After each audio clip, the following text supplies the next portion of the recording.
esto? Pues nos hace pensar que los avances de la educación primaria en la primera mitad del siglo XX fueron gracias a la ley 1420. En realidad fueron gracias al proyecto sarmientino de la generación del 80 y a lo que vino después. Después podemos juzgar si nos gusta o no, pero fue gracias a eso, no a la ley. La ley fue un momento más en ese proceso. Pero como quedó que la ley 1420 fue la promotora, entonces ahora pensamos que promoviendo leyes cambiamos la educación. La verdad que habría que empezar a pensar en que la ley tendría que ser el punto final y no el punto de partida de una reforma educativa. Pero bueno, creo que la reforma del presidente Menem como la reforma del presidente Kirchner, en mi opinión, adolecen del mismo problema, y me parece difícil para ellos haberlo resuelto, o para los que vengan, porque la verdad que no es un tema fácil, que es el problema del federalismo fiscal argentino. O sea, las asimetrías entre provincias en materia educativa no son asimetrías educativas, son asimetrías en términos económicos, sociales, políticos, de recursos, etcétera, históricos. Supuestamente la Constitución del 94 nos instaba a un nuevo pacto fiscal federal que evidentemente no hemos cumplido, y las cosas siguen estando como están, creo que agudizadas en los 2000, porque de la masa de recaudación a nivel federal el gobierno nacional se queda con un porcentaje más importante de la torta, lo que hace que aumenten los recursos nacionales mientras las provincias se empobrecen, y para colmo genera un conjunto de vínculos políticos entre la nación y la provincia que evidentemente no son los más deseables en términos de transparencia. Pero, digamos, más allá de este contexto, creo que hay un problema fiscal federal, es decir, cómo son las relaciones entre las provincias y la Ciudad de Buenos Aires y el gobierno nacional, y efectivamente ahí hay un problema que tiene que ver con el federalismo educativo. Hay países federales como Argentina que este problema lo tienen un poco más resuelto. No pienso solamente en Canadá, Estados Unidos o Australia, sino que pienso en Brasil, sin ir más lejos, en donde con el tiempo se fueron equilibrando algunas de estas desigualdades. Porque la verdad que la provincialización de la educación no es un invento de Menem. La provincialización de la educación está en el artículo 5 de la Constitución Nacional, que dice que es competencia de las provincias la educación primaria, que en la Constitución del 53 decía educación primaria gratuita, y en 1860, a instancia de Sarmiento, se saca la palabra gratuito, así incluso las provincias podían arancelar la educación primaria a los sectores sociales más pudientes, porque ahí ya a partir del 60 que ya se está planteando el problema. Entonces, me parece que ahí yo soy bastante, me parece que hay que ser bastante riguroso. Es muy difícil avanzar en un esquema de equilibrio en términos de educación si no se consigue un equilibrio en términos fiscales.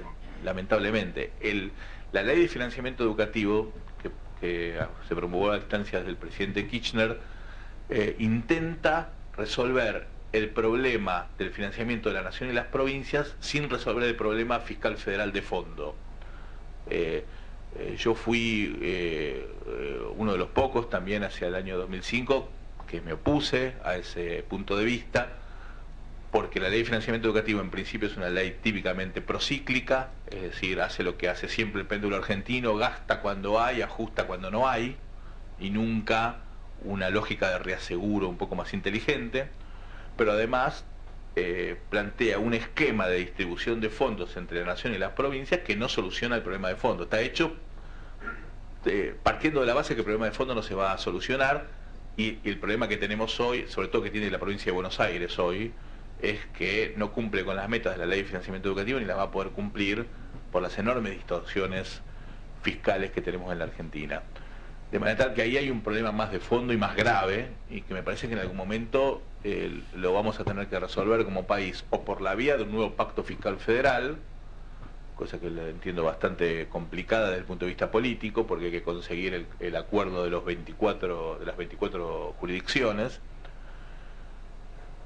o por la vía, como hizo Brasil, de equilibrios más dinámicos propios de la propia política fiscal, ¿no? Ahí estamos. La otra pregunta era... Ah, porque hoy se está nivelando para abajo en la educación. ¿Cómo podríamos salir de eso? Bueno, la verdad que es un poco hipócrita pedirle a la escuela que haga algo distinto que lo que hacemos afuera de la escuela, ¿no?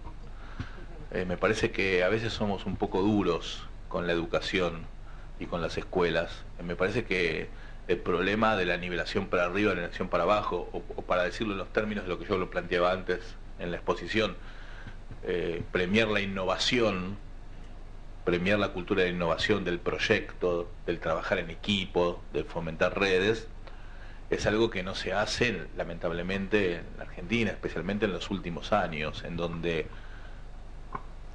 me parece que nos ocupamos más de los que más patalean y nos sumergimos en el letargo respecto de los demás. Así que me parece que es un problema nuestro, ¿no? Me parece que en los últimos tiempos no estamos, ni en la escuela ni en muchos otros lugares, cultivando la excelencia, el pensamiento reflexivo, el pensamiento científico, los valores compartidos, la precisión. Me parece que son todos elementos. El masomenismo de alguna manera va ganando espacio en muchos ámbitos de nuestra cultura. Discúlpame, Tato, pero Sí. justo acá hay una pregunta que tiene bastante que ver con esto que venís diciendo. Que dice, teniendo en cuenta que el Colegio Nacional Buenos Aires y la Escuela Superior de Comercio Carlos Pellegrini son escuelas de élite, ¿se podría establecer el mismo programa de estudios para la escuela secundaria en general?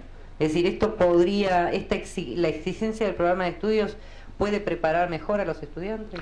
Sí, por supuesto que sí, pero si yo me llevo a la Nacional de Buenos Aires y al Carlos Pellegrini van los mejores alumnos de la capital. Que nadie se sienta ofendido, ¿no? Porque yo no fui al Buenos Aires, estuve en contacto mucho tiempo con gente que iba a Buenos Aires y no tengo el mejor recuerdo. Yo fui al Mariano Acosta, que es más plebeyo. Pero es una escuela que le toma un examen de ingreso a chicos de 12 años. O sea, y es un examen durísimo que tiene un año de preparación, mientras los chicos tienen 11 y 12 años se van preparando y a los 12 lo rinden. O sea que además de ser muy estudiosos y muy aplicados, tienen que pasarse un año entero a los 12, que es una edad difícil, séptimo grado, fin de séptimo, metiéndose con eso.